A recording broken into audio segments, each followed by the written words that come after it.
Cliffhanger election it may be, but one man sure of the result in his seat is former union boss Ed Husic, who goes to Parliament whenever it does open its doors again as Australia's first Muslim federal MP.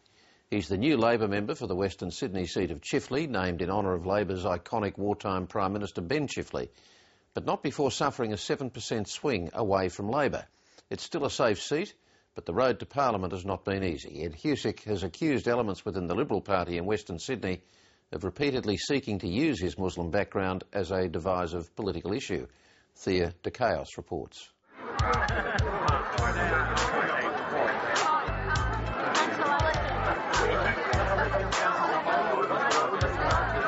On an election night full of uncertainties, there was one result that wasn't in doubt.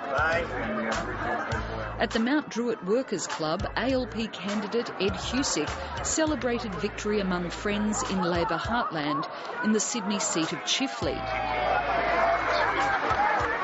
This is an area I've grown up in. Getting an opportunity to be able to represent the area, it means a lot to me to be in a position to do that. The former secretary of the Communications, Electrical and Plumbing Union is the first Muslim to enter federal parliament. If someone asks me, are you Muslim, I say yes. And then if someone says, well, do you pray and go to a mosque and do all the other things that are associated with the faith, I say no. And people I often get told that I describe myself as non-practicing, when in actual fact I don't go around saying that. Like I just say, I'm Muslim. Ed Husic's parents migrated from the former Yugoslavia in the 60s with no English, few possessions and dreams of a better life for their children. On election night, his mother Hasiba, overcome by emotion, embraced her son's achievement. That's the day I lived for. Thank you. Thank you for everything. One of his political mentors is former New South Wales Premier Bob Carr.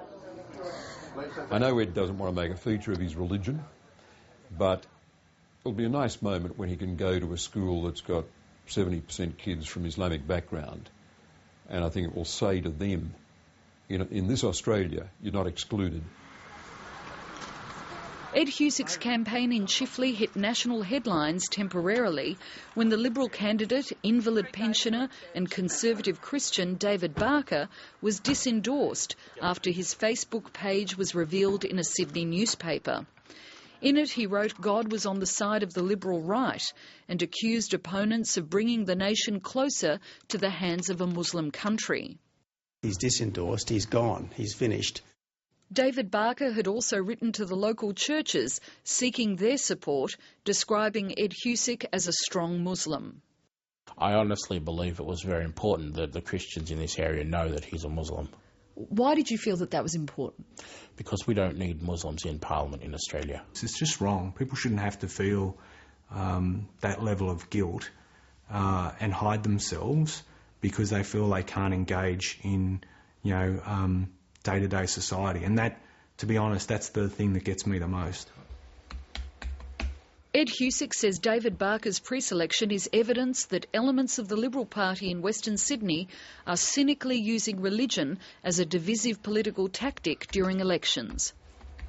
When you look at the selection of my former opponent, that there is a very strong element within the Liberal Party that doesn't represent the mainstream of the Liberal Party, that has control of a number of branches out in Western Sydney, and they are influencing the selection of candidates and they're influencing the control of campaigns.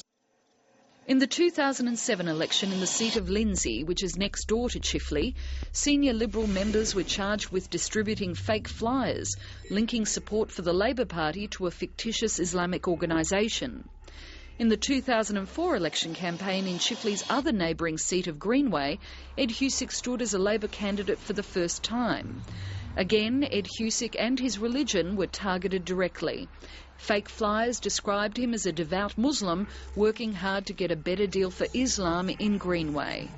It almost felt like I'd been branded, and for anyone who's had that publicly, it's not a good feeling. We've got the Mayor of Blacktown. Ed Husic was beaten by just 883 votes. No one was prosecuted for the flyers and there was no evidence they came from the Liberal Party. Bob Carr says a whispering campaign raising his Muslim background cost Ed Husic the seat. It was pervasive. It was everywhere. It came up in telephone polling. It came up in a dummied-up flyer that made it look like he was running for Parliament to campaign for Islamic rights. It came up in the subtle reiteration that his opponent was a Christian churchgoer. Ed Husic's most recent opponent, David Barker, has had a long association with the Liberal Party. He's been president of the Mount Druitt branch for the last 2 years. In 1999, he also ran as a Liberal candidate for Liverpool in state parliament. According to the Liberal Party, David Barker underwent the normal candidate review process, including being interviewed by at least 4 senior New South Wales Liberal Party officials. I'll be very surprised if they didn't know my views on these issues, and I'll be quite surprised if they didn't know who I was when they made the decision to endorse me. David Barker says he was specifically told at that meeting to steer clear from referring to Ed Husic's Muslim background during the campaign. They said I wasn't to talk about Ed Husic's background. They obviously felt that you might do that? That's correct. They probably knew I would. I find it hard to believe that someone who, to this day, right now, holds those views so strongly, did not get caught up in their own, candidate filter as to whether or not this was a person that should stand. And so the question I'd have is, if they knew that, they knew it was an issue, why did they select him? Ed Husic welcomed the Liberal Party's decision to disendorse David Barker, but he says it needs to go further. They do have to reform the branches out here and to demonstrate that the heavy hitters of the Liberal Party in Western Sydney don't influence and are not responsible for the establishment of extreme policy or extreme views or campaigning that falls foul of what many people believe is a fair go. The Liberal Party declined requests for an interview. It provided the following statement. The Liberal Party disapproves of religion being used as a political tactic. For this reason, candidates are advised that such behaviour will not be tolerated, and this is evidenced by the quick disendorsement of Mr Barker. In the meantime, Ed Husic says the people of Chifley will ultimately judge him on what he will be able to deliver. And in this electorate, as diverse as it is, you have to do your job to the best of your abilities to represent all that diversity.